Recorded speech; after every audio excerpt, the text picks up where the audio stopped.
c'est Rose. Vous écoutez un nouvel épisode de Poule Sentimentale, le podcast qui parle de nous, les animaux. Aujourd'hui, je vous amène dans la première édition du Disco Vegfest, qui est le festival organisé par Franck, alias Lièvre Taquin, que nous avons reçu dans l'épisode 20 de Poule Sentimentale. Et voilà, c'est la première édition, donc tout va être une surprise, tout va être une découverte. Je suis arrivée à Bobigny, dans une petite friche aménagée entre les voies ferrées, la voie rapide et puis la ville. Ce lieu, ça s'appelle la Prairie du Canal. Maintenant, je me dirige vers l'entrée du festival, une caravane peinte en mauve, pas loin du rose. Donc voilà, je vais montrer mes billets et on va découvrir ce beau festival. Bonjour. Voilà les places. Super. Est-ce qu'on peut vous mettre des petits bracelets ? Avec plaisir. Petit bracelet jaune en papier. Et si jamais vous le souhaitez, il y a un atelier de cirque aérien, donc vous pouvez vous inscrire, ça commence en pas longtemps. Et sinon, il y a une tombola aussi pour gagner des produits New Roots vegan, donc vous pouvez aussi prendre des billets de tombola si vous le souhaitez.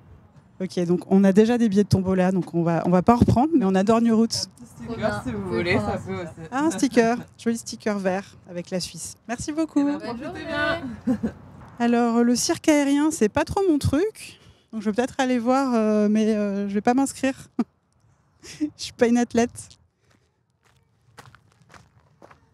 C'est une belle friche avec plein de plantations, des toilettes sèches. Ah, je crois qu'il y a Franck en face de nous. Bonjour. Bonjour. Il a explosé le tympan de tout le monde. Pardon.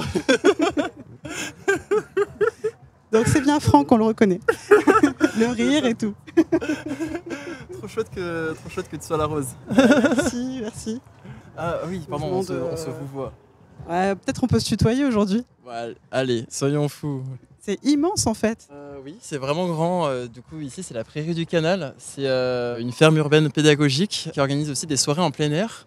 Et aujourd'hui, c'est le festival Disco Vegfest, festival vegan de la culture disco. Trop bien. Et donc, il y a tout un programme avec concert, DJ set, le spectacle de danse aérienne qui va commencer avec tissu et trapèze aérien. Waouh, trop bien. Sur le DJ set de Vasca, il y a Chéri Coco qui est juste ici. Ah, Chéri Coco, donc c'est à Pantin, c'est ça ? C'est ça, resto vegan à Pantin qui fait des fusions afro-asiatiques. Quand je pense à un plat qui a créé une sorte d'orgasme culinaire, je pense vraiment aux brochettes de pleurote de Chéri Coco et leurs croquettes de maïs, c'est juste incroyable. Donc je suis très content qu'ils soient là pour nous régaler aujourd'hui.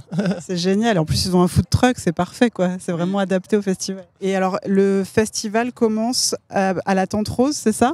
Alors, la musique commence à la Tente Rose, mais là, commence déjà un peu dans le festival avec le marché à droite, le food truck à gauche, le bar juste en face. Et bientôt aussi la table ronde qui aura lieu sur l'histoire du disco. Parce qu'on parlait lorsque notre épisode du coup d'un festival afrofuturiste. Bon, finalement, on est parti du futur pour aller vers le passé, mais on reste toujours ancré dans une réalité tout à fait actuelle parce que finalement, toutes les questions qui tournent autour de la culture disco, mais également des mouvements d'opposition qu'il a rencontrés, c'est des choses qui sont extrêmement actuelles. C'est la lutte pour la fierté de la communauté LGBT, pour les minorités ethniques, en particulier aux États-Unis, mais évidemment aussi dans le monde, puisque le mouvement s'est globalisé. D'autres façons de concevoir la musique qui ne soient pas gérées seulement par les grands médias, mais aussi par les DJ dans leur boîte, qu'il faut connaître des titres. Et donc on va parler de tout ça avec des grands spécialistes qu'on a grave de la chance d'avoir, qui sont Belkacem Méziane, qui est musicien professionnel, conférencier, chroniqueur sur les musiques nord-américaines, et JP Mano, qui est professeur aussi des musiques afro-américaines et DJ de renommée. Voilà. Trop bien, d'accord. Donc effectivement, ça veut dire que c'est un mouvement qui a commencé dans le passé, mais qui continue à finalement de son empreinte actuellement au travers des luttes sociales, en fait, si j'ai bien compris. C'est exactement ça. En fait, quand on voit aussi les mouvements d'opposition que ça a subi, parce qu'à un moment, il y avait d'une part les personnes qui étaient fans de rock qui étaient énervées que le disco prenne tout l'espace médiatique et le remplace. Aussi, comme le disco était la musique symbolique pour les communautés minorisées, marginalisées, C'était aussi vu d'un mauvais œil par les personnes racistes ou homophobes, qui est tout d'un coup ces personnes-là qui puissent être mises en lumière, quoi. D'accord, donc effectivement, c'est hyper important à l'heure actuelle, vu les risques encourus en Europe et partout dans le monde par l'extrême droite et tout ça, enfin la reprise de pouvoir par des extrêmes droites. C'est bien aussi qu'il y ait des réactualisations comme ça de mouvements qui luttent. Oui, c'est ça. Et en fait, on remarque que ce qui était porté par les gens qui voulaient mettre fin au disco, souvent, c'est les mêmes discours que les gens qui parlent de wokisme aujourd'hui, que ça va être un remplacement, on perd notre identité, etc. Alors que c'est juste des personnes qui ont été longtemps dans l'ombre et à un moment, ça a besoin d'exploser, on a besoin de vivre et donc c'est ce que cette musique et toute la culture qui va autour représente. Merci beaucoup Franck, tout à l'heure on va se recroiser. Oui, à tout à l'heure, profitez bien. Merci. Alors je circule entre des bottes de paille, des petites chaises d'extérieur. Je passe devant les stands qui font très envie, mais je reviendrai plus tard. Il y a plein de petites plantations, des petits carrés potagers avec des courgettes, de la bourrache, de la vigne, des petites fleurs sauvages. C'est vraiment chouette. On entend un petit peu de musique, on commence à entendre tout ça. Ah, effectivement, un spectacle aérien a commencé. Pendant qu'une trapéziste fait des mouvements incroyables, on va aller à la rencontre des gens. La trapéziste est habillée avec une chemise qui fait penser au disco. Et elle fait des acrobaties vraiment impressionnantes et très belles. Sur fond de tente rose et sur une musique qui ne décevra pas les fans de disco.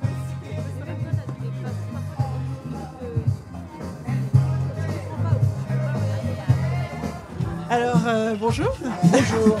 Vous êtes venu à la première édition du festival du Disco Vegfest. Ouais, absolument. Et je trouvais que c'était vraiment un bon mariage, vegan et puis disco. Je trouve que c'est un bon mariage et ça m'a vraiment donné envie, ça m'a mis en appétit. Alors, impressionnant ces acrobaties-là. Ouais. C'est impressionnant, d'autant plus qu'on peut les voir d'assez près. Et là, on se rend vraiment compte de la performance physique et acrobatique. Ah, c'est beau ça. C'est super. Nous, on a assisté aux répétitions en plus. Vous êtes arrivé hyper tôt alors? On est arrivé à 14h10. On était tout seuls. Quand il y avoir du monde, c'est bien. Et le DJ est bien. Enfin, vraiment, c'est super. Depuis le début, là, c'est parfait. Vous êtes proche de la musique disco? Proche, non, mais par contre, j'aime bien danser, ouais. Et voilà, donc ça s'y prête, quoi. Ça s'y prête. Alors, c'est pas simplement un remix des années 70 ou début 80. Non, c'est vraiment inspiré par ces années-là et surtout par la danse. Et c'est super sympa.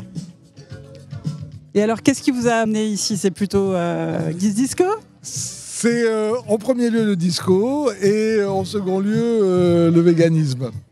C'est l'alliance des deux qui fonctionne bien, je trouve. Voilà, les deux sont alléchants.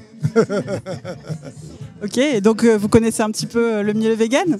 Oui, mon épouse est végane, donc je suis flexi-végane, par la force des choses, et par goût, de plus en plus par goût. Parce que voilà, je découvre de nouvelles saveurs, je découvre un nouveau monde quelque part même, grâce à mon épouse qui est une très bonne cuisinière végane. Donc je suis en voie de véganisation peut-être. Ah, ça c'est intéressant. Bon, en tout cas, ce qui est bien, c'est qu'effectivement, on peut s'y retrouver ici, qu'on soit attiré par le disco ou par le véganisme ou juste curieux. Oui, c'est vrai, je pense que le public doit être assez mélangé et le mélange c'est toujours intéressant. Oui, moi je pense qu'effectivement, par le goût et la cuisine, on peut arriver à changer beaucoup de monde. Et alors votre épouse, elle fait de la bonne cuisine C'est une cuisinière professionnelle, voilà, qui s'est convertie au véganisme il y a bientôt 2 ans, 3 ans. Et je pense qu'elle a découvert un nouveau monde dans la cuisine. Elle était déjà cuisinière.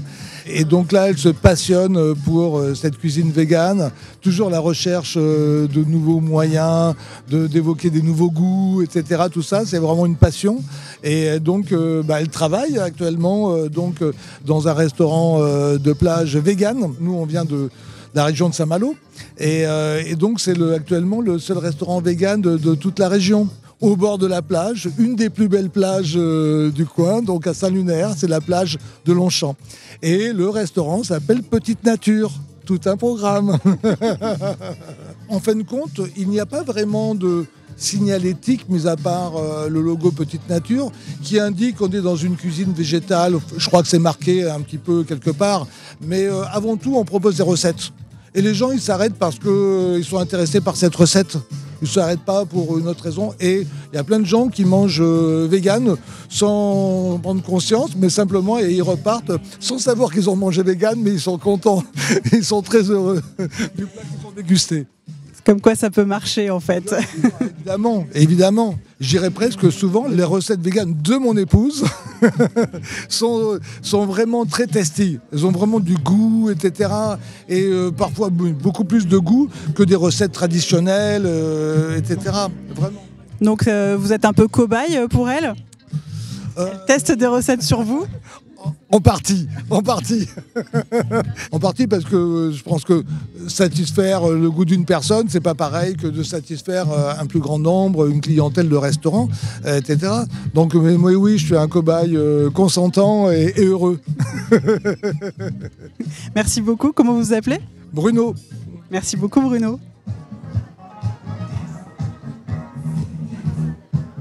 Et je m'éloigne un petit peu de la musique pour aller voir ce qui se trame ailleurs.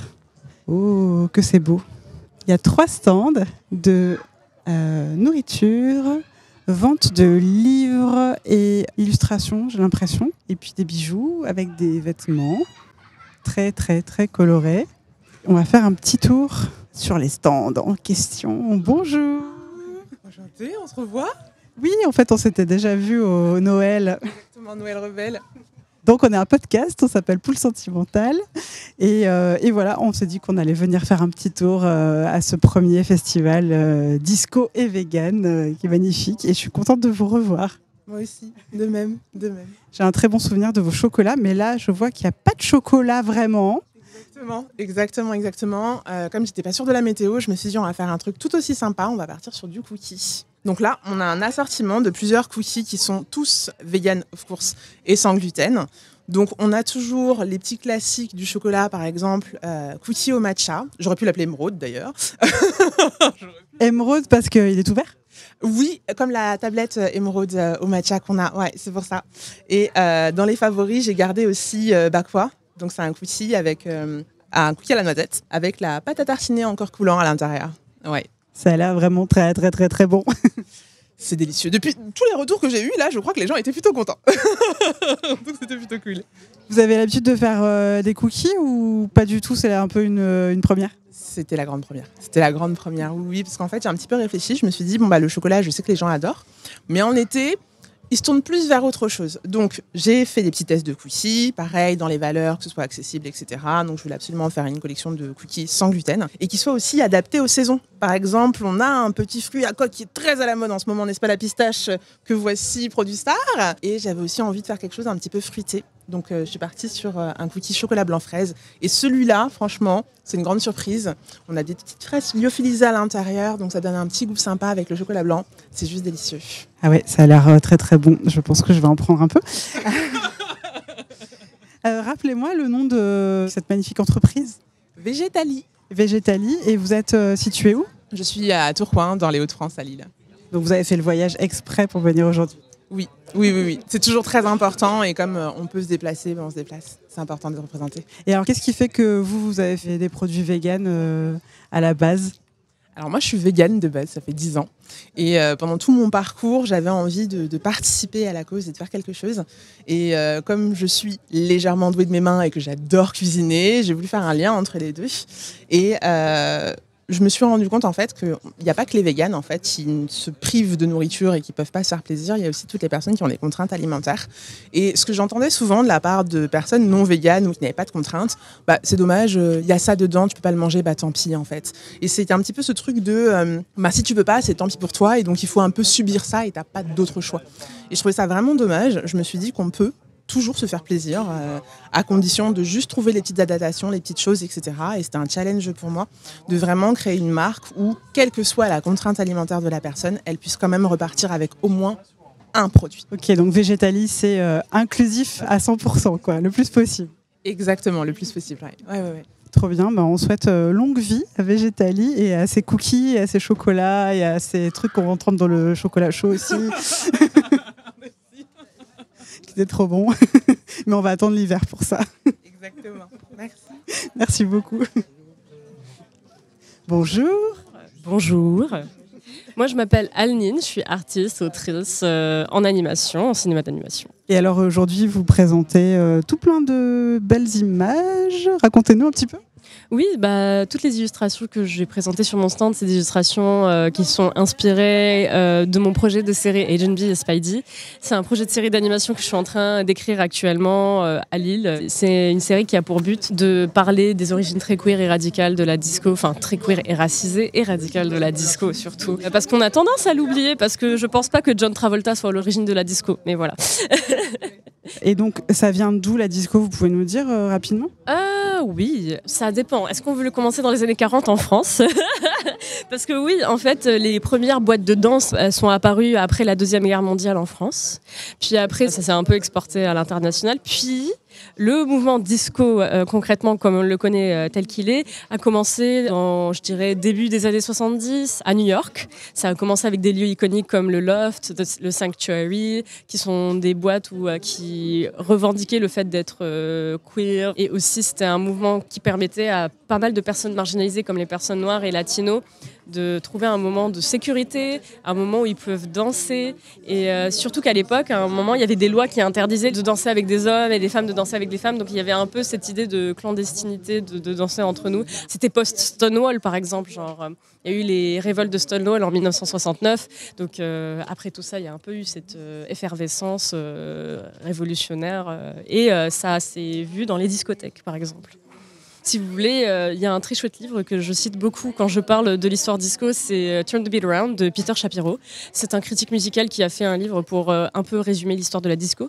Il y a également un très bon documentaire qui s'appelle Disco, la bande-son d'une révolution, qui est sorti sur la BBC et il y a une version traduite, si je ne me trompe pas, par Arte. Voilà. Et alors, dans cette série, j'imagine que vous avez déjà des personnages. Je vois qu'il y a des... Dans ce que j'ai sous les yeux, il y a des personnages qui ont l'air de revenir. Oui, il y a les deux personnages principaux. Il y a Joey Baker et Bruce Shaw, qui sont deux meilleurs amis, qui travaillent dans une discothèque un peu, qui galèrent à cause des guerres de gangs musicaux. Parce que oui, dans cet univers, il y a des gangs musicaux qui se tapent dessus. Et Joey Baker et Bruce Shaw, vu qu'ils travaillent dans une discothèque, ils sont un peu pris au milieu de tout ça. Et ils défendent leur discothèque, ils se battent pour leur discothèque. Et ils se retrouvent un peu, malgré eux, forcés à travailler avec la police pour arriver au bout de cette histoire de gangs musicaux.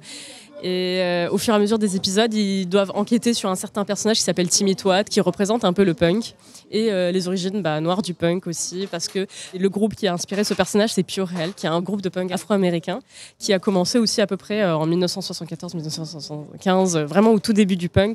Et quand on écoute leur musique, elle n'a pas du tout vieilli. Vraiment, par rapport à leurs contemporains, c'est tout aussi d'actualité et tout aussi vibrant. Et je voulais un peu rendre hommage à ça aussi. Et quels sont les liens du coup qu'on peut faire entre les luttes queer et les luttes antiracistes voilà, est-ce qu'il y a quelque chose d'évident ? Pourquoi est-ce que ces personnes-là se sont retrouvées ensemble ? Je pense que c'est évident parce que quand on est à la marge déjà de base, je pense qu'il faut créer tout de suite un lien avec tout ce qui est en marche. Ce n'est pas possible qu'il y ait un combat d'un groupe marginalisé qui prône plus que l'autre. Il faut que tout soit combattu en même temps, comme ça, pour vraiment tendre vers une société qui prône pas l'égalité, l'équité. Là, on parle vraiment d'équité parce que chaque groupe marginal a ses propres problématiques et mérite d'être combattu ensemble, main dans la main. Par exemple, je suis d'origine irakienne et musulmane, donc musulmane et queer.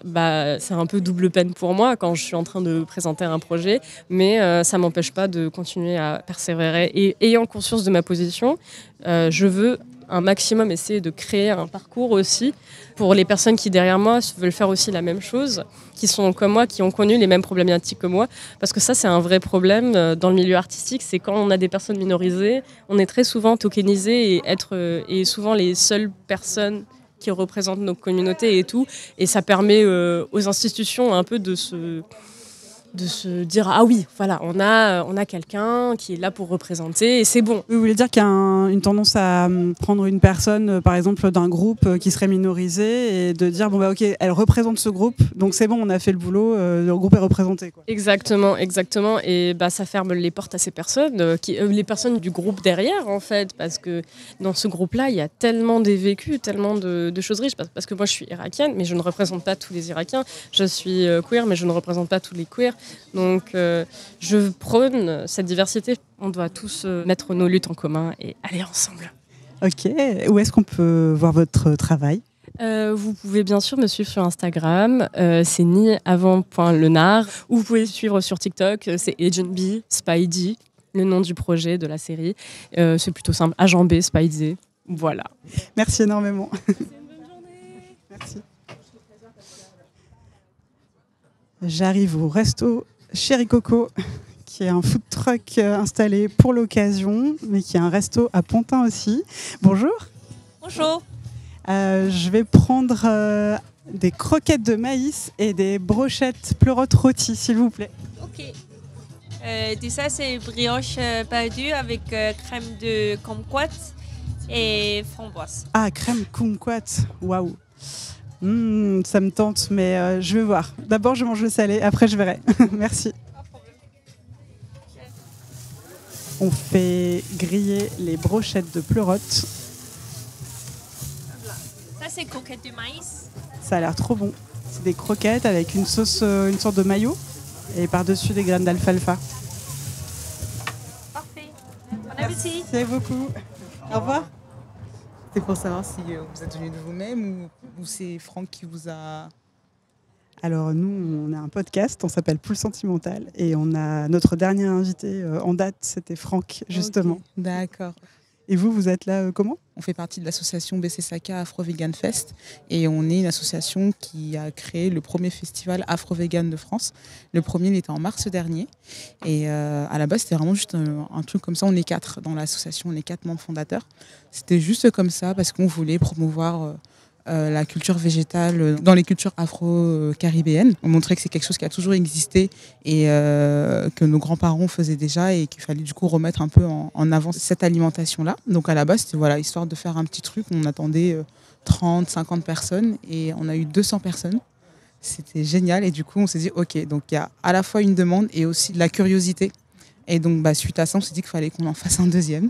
Et ce deuxième festival est en cours, donc fin de l'été, et sera en collaboration avec Franck, justement. Et donc, ça sera le BC Saka Afro Vegan Fest 2, deuxième édition. Et ça sera ici. Ce sera à la Prairie du Canal aussi, à Bobigny. Du Canal à la Bobigny. Voilà, parce que les lieux se prêtent totalement à notre éthique. C'est grand, c'est en extérieur. Pareil, hein, ils sont dans une alimentation consciente. Parce que quand on parle de véganisme, c'est pas juste le fait de ne pas manger des produits animaux, mais on parle surtout de conscience et c'est de comprendre qu'on est dans un cycle et que chacun a sa place et qu'on n'est plus dans ces schémas qui ont longtemps été mis en avant comme quoi pyramidal et l'homme au-dessus de cette pyramide des êtres vivants. Les cultures afro-caribéennes, c'est des cultures qui vivent dans un cycle où chacun a sa place et le cycle, c'est aussi le fait de promouvoir une alimentation locale. Une alimentation avec des produits qu'on va soit nous-mêmes produire ou alors qui sont dans un circuit court. Donc là, être dans la Prairie du Canal, c'est parfait. C'est-à-dire que les aliments viennent d'ici ou des alentours et qu'ils n'ont pas fait des kilomètres pour être mangés. Donc voilà, donc c'est à peu près ça l'esprit BC Saka. Tous les enjeux de questions de justice animale, mais autosuffisance, parce que du coup, quand on rajoute le côté afro, c'est aussi par rapport à l'Afrique, donc le fait de répondre à des problématiques qui sont persistantes, donc la sous-alimentation, la malnutrition et l'autosuffisance. Donc ça veut dire importer plutôt qu'exporter, et surtout avant d'exporter ou importer, nourrir les populations locales. Donc voilà, donc c'est toute une réflexion et c'est pas juste ne pas manger des produits animaux, c'est comprendre qu'on est dans un système et un cycle où chacun a sa place et chacun a aussi des responsabilités. Voilà. Et donc Franck rentre parfaitement aussi dans cette démarche. C'est sûr. Et alors, qu'est-ce que vous répondriez à des personnes qui se posent légitimement la question de oui, alors vous êtes végane en Europe, c'est tellement facile en Europe, mais en Afrique, par exemple, ils ne pourraient pas être végane. Voilà, qu'est-ce que ça fait résonner en vous, ce genre de questionnement? Très bonne question, et je dirais que c'est faux et que c'est l'inverse. C'est plus difficile d'être végane ici qu'en Afrique. Parce que déjà, tout simplement, d'un point de vue culturel, quand on regarde dans beaucoup de pays d'Afrique, je ne les ai pas tous visités, je ne les ai pas tous faits, donc je ne peux pas parler, mais les plats que je connais déjà, dans très peu, voire aucun, le nom du plat met en avant un produit animal. J'aime bien prendre cet exemple-là. Moi, je suis originaire du Cameroun, et les plats les plus connus, le nom du plat, c'est le nom de l'aliment phare, qui est généralement un végétal, donc une plante. On a beaucoup de plats à base de plantes vertes qui s'apparenteraient à des épinards en français, pas des épinards, mais pour qu'on puisse un peu avoir la logique, à des écorces. Par exemple, le fameux plat le plus connu au Cameroun, ça va être le ndolé. Donc le ndolé, c'est une plante. Sa particularité, c'est qu'elle est très amère et presque immangeable comme ça. Et en fait, le fait de pouvoir bien le manger, c'est que la personne qui le cuisine va très bien le laver, va très bien le rincer, le laver pour enlever cette amertume. Donc en fait, c'est un savoir-faire. Et c'est ça qui fait que le plat est bon. C'est pas de savoir qu'il y a de la viande ou pas de viande, c'est qu'il a été bien lavé pour être consommable. Dans les cultures d'Afrique du Nord, par exemple au Maghreb, je vais prendre l'exemple du tagine. Le tagine, le nom, c'est le plat, c'est l'ustensile. C'est donc un savoir-faire. C'est un plat qui a été cuit à l'étouffée pendant longtemps pour avoir cette consistance fondante, le plat en sauce. Et c'est pas le poulet, le bœuf ou ce genre de choses. En fait, ça va être ça à chaque fois. Et souvent aussi, les gens, ils ont peur du mot vegan. Ça leur effraie. Mais le pain, c'est vegan. La soupe, c'est vegan. La ratatouille. La ratatouille, c'est vegan. Donc je pense que c'est le mot qui effraie. Mais en fait, quand on réfléchit, qu'on conscientise la chose, c'est hyper simple. Quand je regarde la street food qu'on va avoir en Afrique, par exemple, les beignets, c'est vegan. C'est de la farine, de l'eau, du sucre, de l'huile. Donc les gens qui me disent comment tu fais, non, c'est possible. Et après, on peut aller beaucoup plus loin dans la réflexion. Je dirais que l'apport en viande qu'on a, il ne vient pas de nulle part non plus. Souvent, c'est un héritage colonial. Le fait qu'aujourd'hui la viande soit omniprésente, c'est parce qu'aussi on a des populations qui ont connu des moments difficiles où il fallait avoir de la viande et il fallait se substanter comme ça, et du coup c'est rentré dans les mœurs. Ou alors on a aussi coupé le court avec la culture. Peut-être que les gens mangeaient de la viande, parce qu'il y en a qui me disent oui, mais tes ancêtres ils mangeaient de la viande, ils sont connus pour être des chasseurs. C'est pas juste tuer pour tuer. La viande, elle a été tuée dans des conditions, je ne vais pas vous dire qu'on tue respectueusement, mais elle est sacrifiée. Les termes sont dits, c'est un sacrifice. On est honnête. Et comme il n'y avait pas de système de frigo, de réfrigération, de congélation, oui, pendant des semaines, les populations allaient manger de la viande, mais c'était un temps précis. Et il y a aussi un truc que je ne savais pas, et elle se promène quelque part. C'est la chef Phoebe, qui est chef chez l'Embuscade, un restaurant afro-vegan dans Paris. Elle se promène quelque part. À notre premier festival, elle était présente, et elle a expliqué, si vous voulez aussi comprendre la culture et les mœurs d'une société, d'une communauté, il faut passer par la langue. Et elle expliquait que, par exemple, le lait, on peut prouver que le lait de vache n'est pas du tout, ou en tout cas dans beaucoup de populations africaines, consommé, parce qu'on ne retrouve pas le mot lait dans la langue. Et a pris l'exemple du lingala. En lingala, qui est une des langues principales au Congo, le mot lait se dit milki, donc milk. Donc ça veut dire que de base, ce n'est pas quelque chose qui était consommé. Et je suis partie voir dans la langue de ma mère. Donc ma mère, elle est Bassa au Cameroun.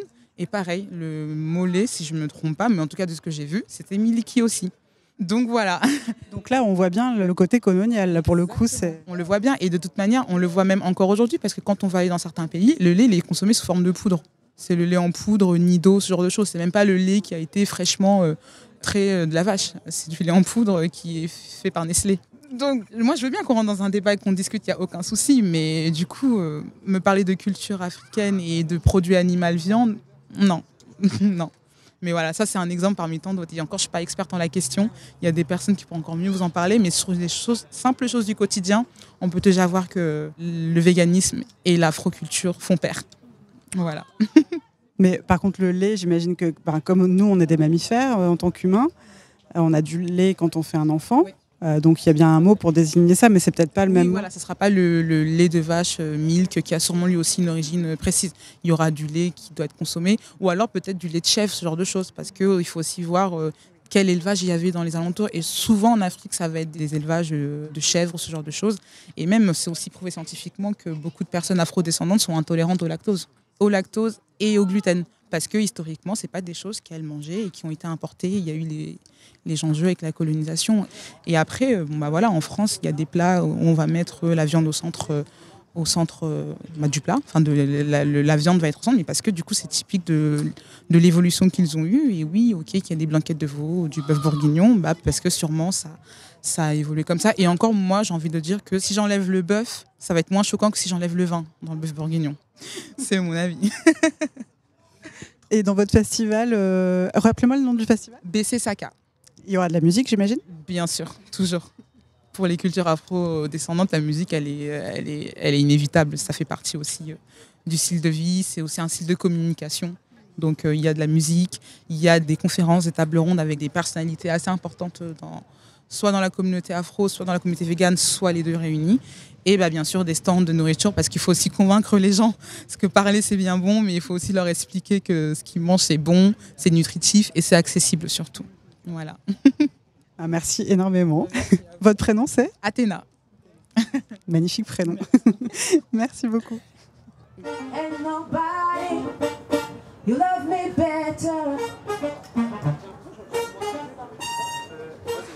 Alors là, c'est les balances pour le groupe qui va jouer très bientôt.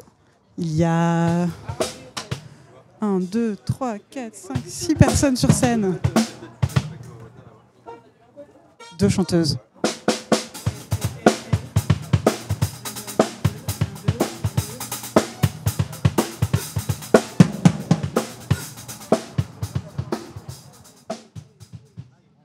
Bonjour Phoebe. Bonjour. Alors Phoebe, me permets de te tutoyer. Tu es venue voir le festival toi aussi. Tu fais partie des festivalières. Oui, totalement. Et tu tiens le restaurant L'Embuscade dont on nous a maintes fois parlé. Merci.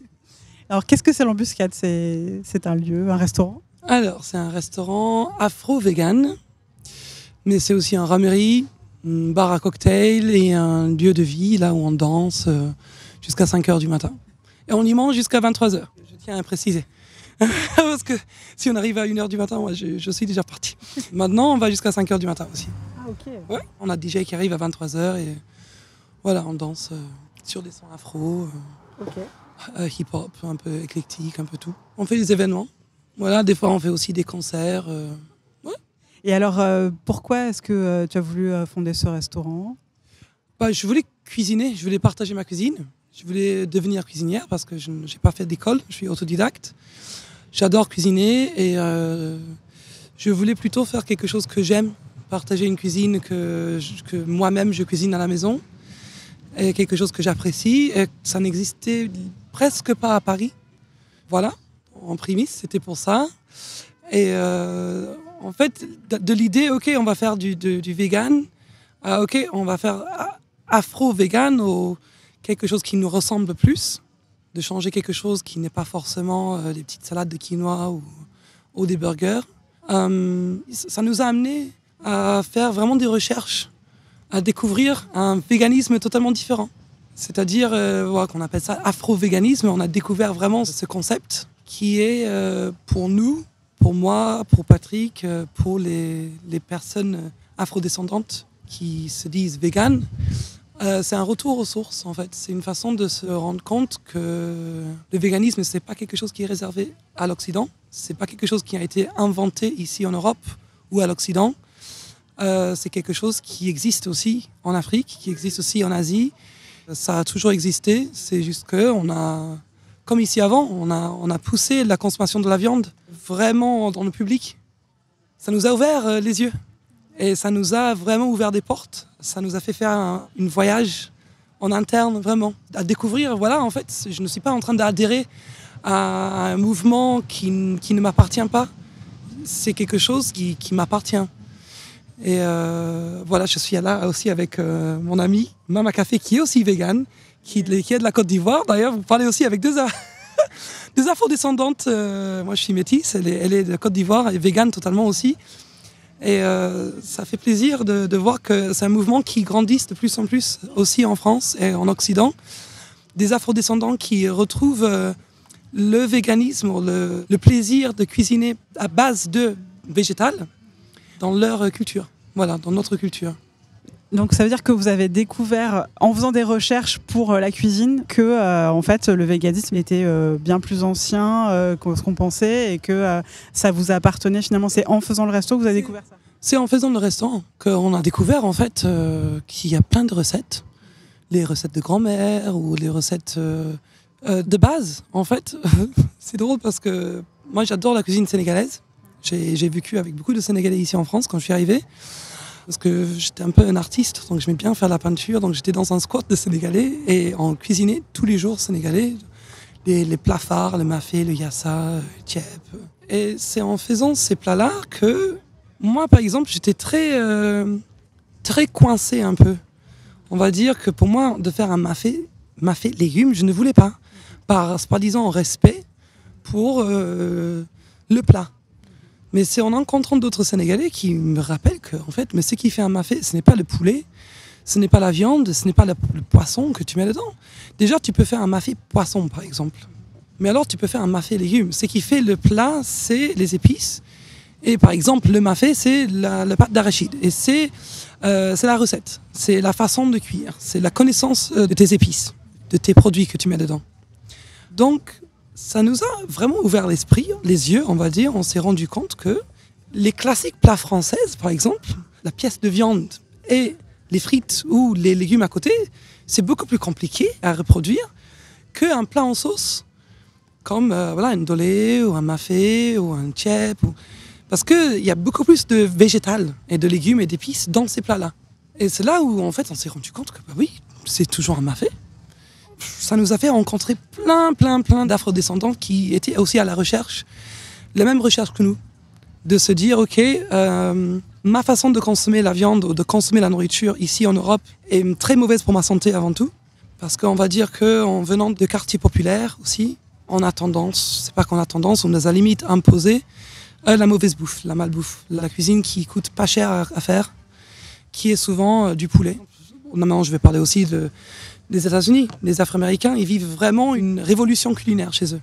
Ils se rendent compte que leur soul food est basé beaucoup de cuisine très mauvaise pour leur santé. Beaucoup de gras, beaucoup de viande très grasse.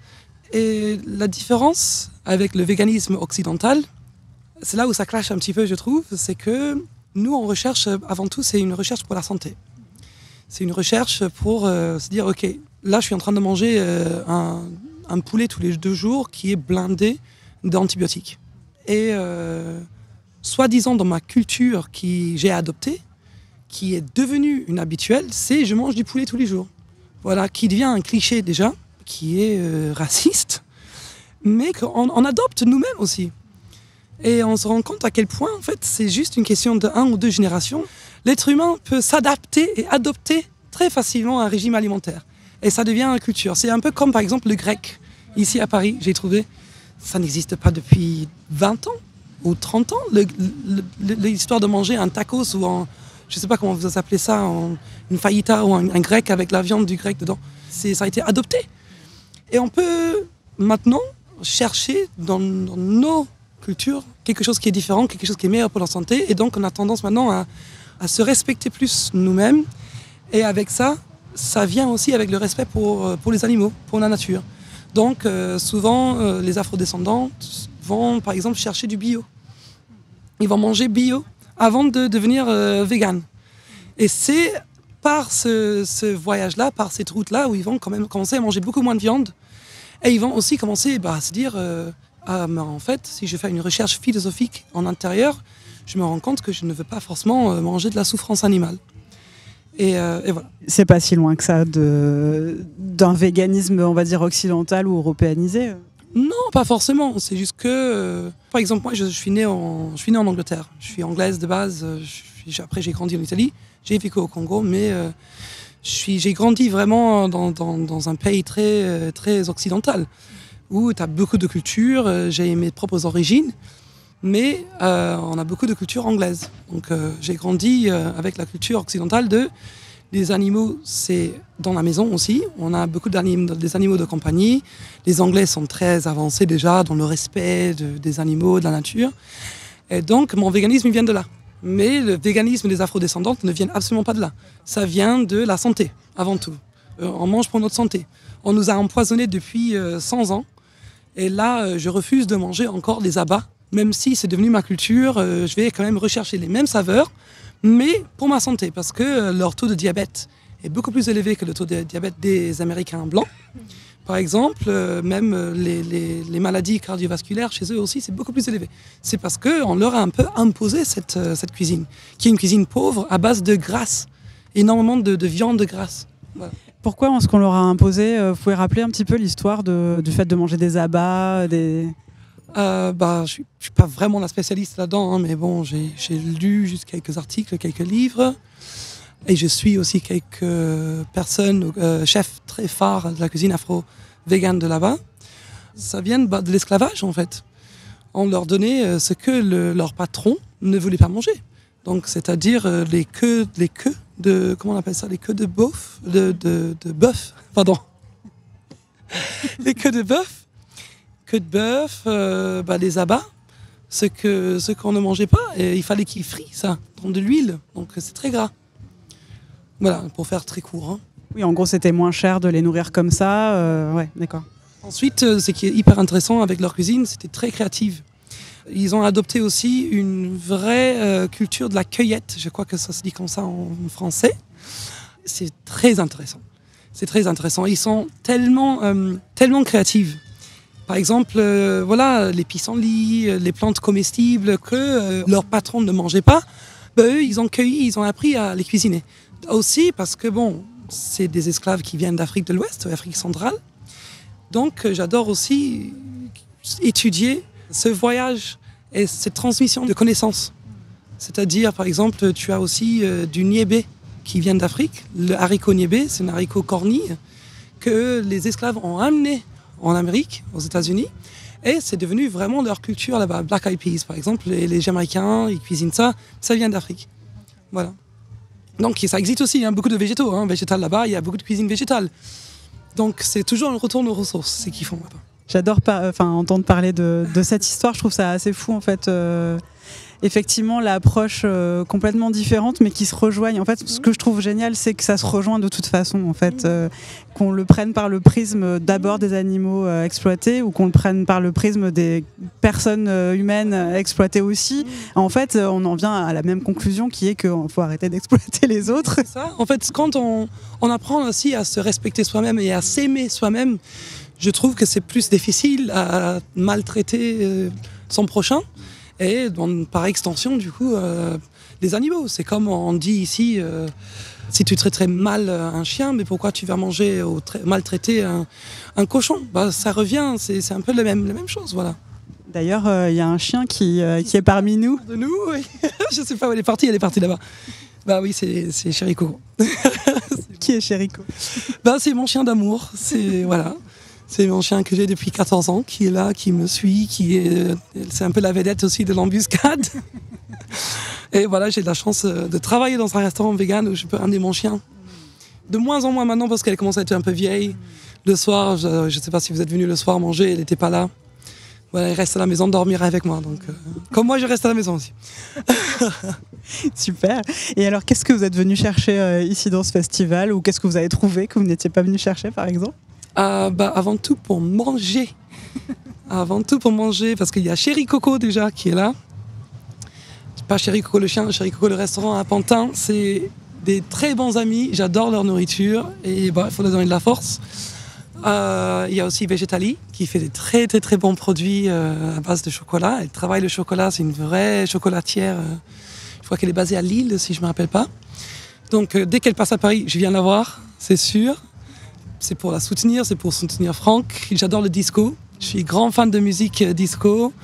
Et pourquoi pas ? Oui, je travaille pas le dimanche, donc il faut venir. Ok, trop bien. Et alors, vous auriez envie de nous dire un petit mot, peut-être, vous? Mama Café.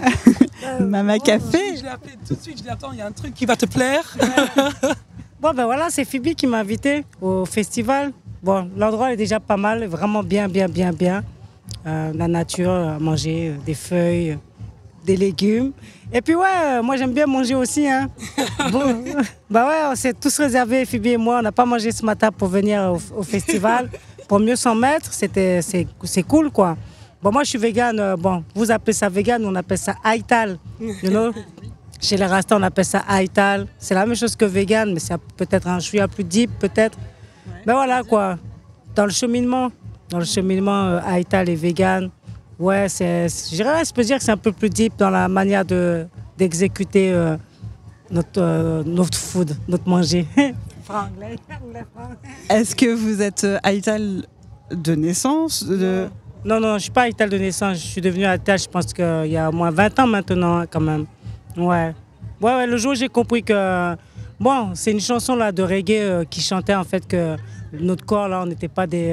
on avait... Comment on appelle ça? C'était pas des cimetières, en fait. Donc le Rasta, en fait, il expliquait que le fait de manger de la viande ou les choses qui sont qui sont complètement vivantes et que tu rentres dans ton cœur, dans ton corps qui est un temple, c'était comme si tu rentrais ça, ton corps devenait un cimetière. C'est pas la même seconde que j'ai arrêté de manger la viande, j'ai arrêté tout ce qui était flesh and blood, en fait, tout ce qui est à base de flesh, c'est quoi? Os? Bones, yes, et puissant, quoi. Donc, moi, comme ça, là, c'est simple, il n'y a pas ni c'est ça, non. Tout ce qui est flesh and blood, on laisse. Et c'est pas mal parce que ça me garde positive, fit, very fit, you know, moins agressif. Parce que, quand même, j'ai remarqué que la bouffe, en fait, ça rend quand même les gens agressifs. Hein. Je vous jure, si devait faire, comment on appelle ça, comme un test où vous gardez pendant 2 mois, 3 mois, 4 personnes, 2 qui mangent tout, et puis 2 personnes qui sont Aital, eh bien, vous allez voir la différence. J'ai fait l'expérience, 1 mois à vivre avec des gens qui étaient normales, comme je dis. Bon, moi aussi, je suis normale, mais Aital. À la fin de 1 mois, moi, j'étais restée cool, hein, je pouvais encore faire 1 mois de plus, mais tous, ils étaient énervés. Et c'est vrai, la bouffe qu'on mange, que le système donne aux gens, c'est pas une bonne bouffe parce que ça change tout en dedans, en fait. Vous voyez, votre façon de penser, votre façon que même votre sang circule dans votre cœur, à la tête et tout. C'est quand je disais qu'on était plus deep dans les Aital, c'est qu'on va chercher jusqu'à là, quoi.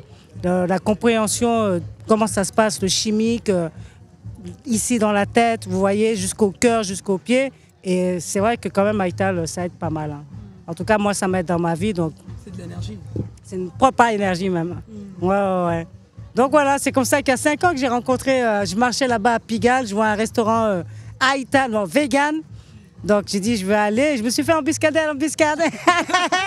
Depuis ce jour-là, on s'est jamais... Depuis ce jour-là, voilà quoi. C'est ça quoi. Donc après, comme elle a dit, la sister Phoebe, c'est un cheminement. Hein. On juge personne, hein, que vous soyez Aital ou pas Aital. Mais c'est juste un cheminement que quand vous comprenez, vous allez le devenir naturellement ou baisser un peu tout ce que vous mangez de chimique. Parce que Aital, c'est ça aussi. C'est pas juste un problème d'animaux, mais c'est tout ce qui est aussi manger transformé, toute la bouffe transformée.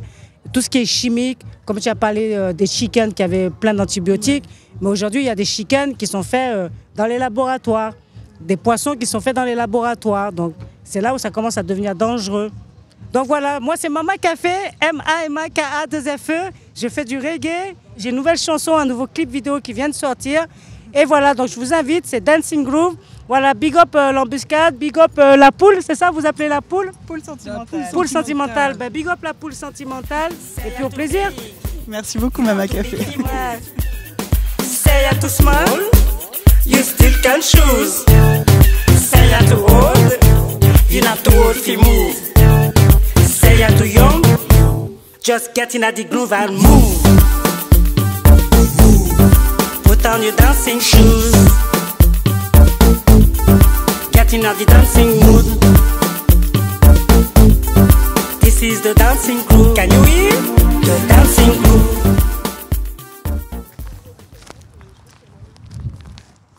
Bonjour.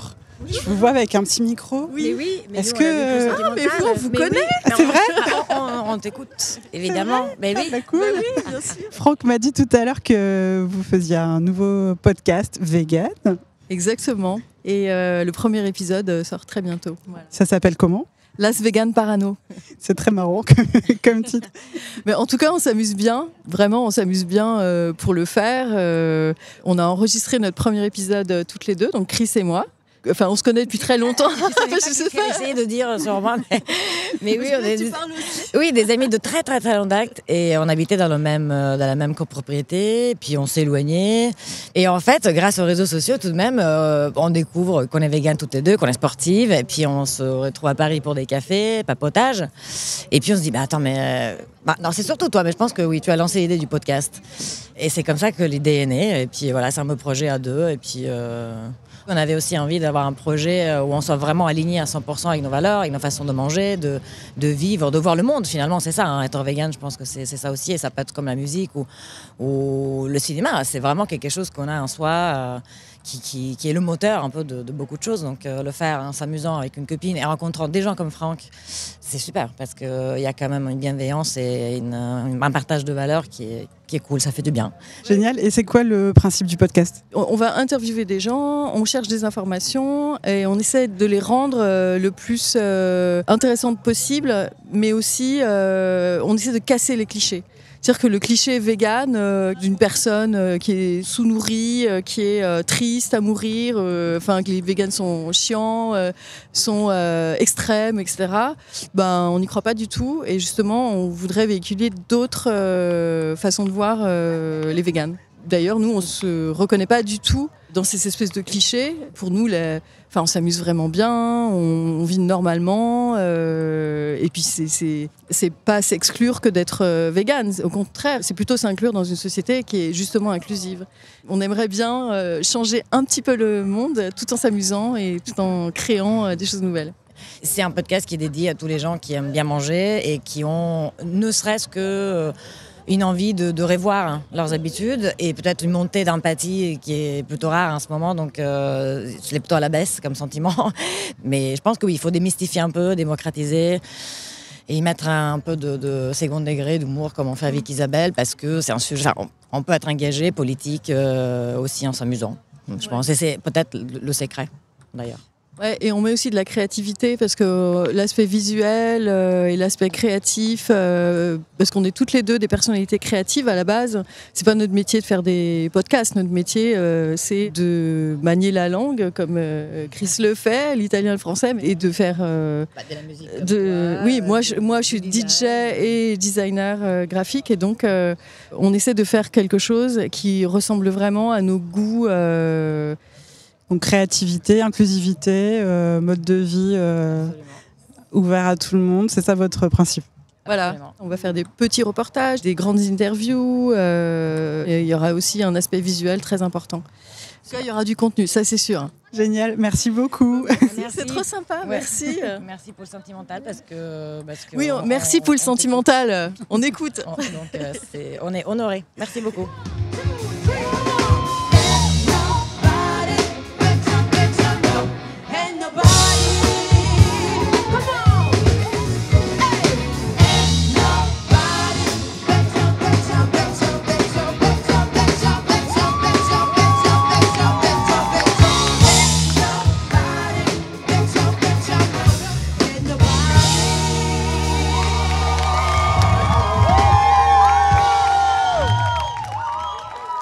Voilà, chers auditeuristes, c'était un nouvel épisode de Poule Sentimentale. J'espère qu'il vous a plu. C'était le Disco Veg Fest et on reviendra l'année prochaine, ça c'est sûr. À bientôt.